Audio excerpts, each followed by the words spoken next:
সুন্দরী ফুরি গো হইতা কি আইয়া কেমনে লাগাইছিল সামনে লাগাইছে না পিছে লাগাইছে কন্ডম ইউজ করছিল ডগ স্টাইল করে নাই তোর ফোনে চার্জ ধরবি কিনা ক তুই ক জ্বর ফাটালাম এই মেয়ের পুরো কাহিনী ভেঙে না বললে আপনারা বুঝতে পারবেন না মেয়েটা কত বড় খেলোয়াড় দেখাবো এই ভিডিওতে দেখতে থাকুন।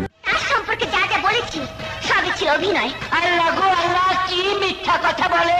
তোর উপর আল্লাহর গজব পড়ুক, তোর যৌবন নষ্ট হয়ে যাক, তোর উপর ঠাটা। তাকে মারতে দেখে অনেকেই বলতেছে আমিও তাই বলছিলাম, কিন্তু তার পাকনামি দেখে বললাম এইটা কি কোনো কথা? সাধারণত এক মেয়ের বয়ফ্রেন্ড আর এক মেয়ে নিয়ে যাওয়ার কাহিনী অনেক পুরনো, সোশ্যাল মিডিয়ায় আমরা অনেক দেখেছি। ওর ক্ষেত্রেও তাই হয়েছে। আরেকজনের বয়ফ্রেন্ড নিয়ে গেছিল কক্সবাজার, সেখানে গিয়ে করেছে বেড শেয়ার।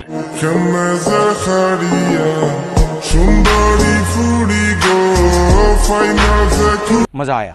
আর এসব জানতে পেরে গিয়েছিল ছেলেটার আসল প্রেমিকা। তারপর যা হওয়ার তাই হলো।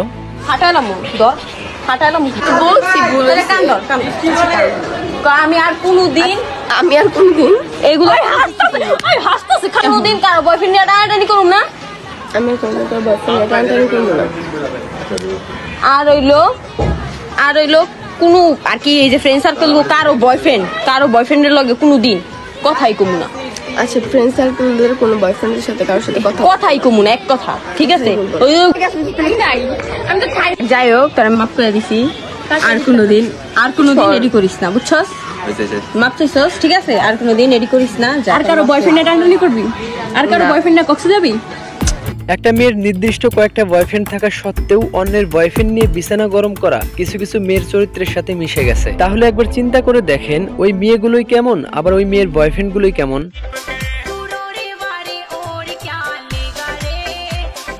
এদের হাতে আবার আইফোনও দেখা যায়।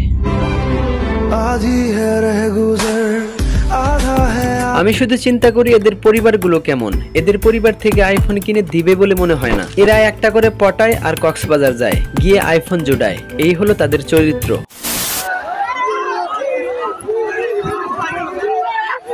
শত শত লোকের হাতে মোবাইল নিয়ে উপস্থিতি দেখে আজ করা যাচ্ছে এখানে বড় কোনো সেলিব্রিটি এসেছে। মেয়েটাকে দেখে চেনা চেনা লাগছে।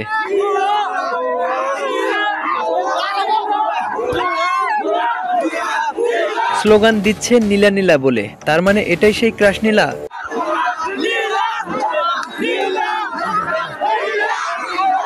সে এত বড় মাপের সেলিব্রিটি হয়ে গেছে।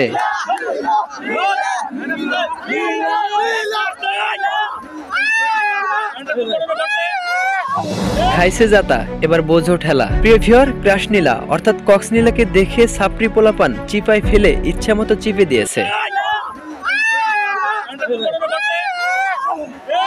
এই ভিডিও দেখে এটা বোঝা যাচ্ছে যে মেয়েটাকে এতদিন মানুষ চিনতো না, সেও এখন সেলিব্রিটি হয়ে যাবে। কট খাওয়া মানেই সেলিব্রিটি। কেসটা তুমি ধরেই ফেলেছো, যার প্রমাণ যুগ যুগ ধরে দেখে আসছি।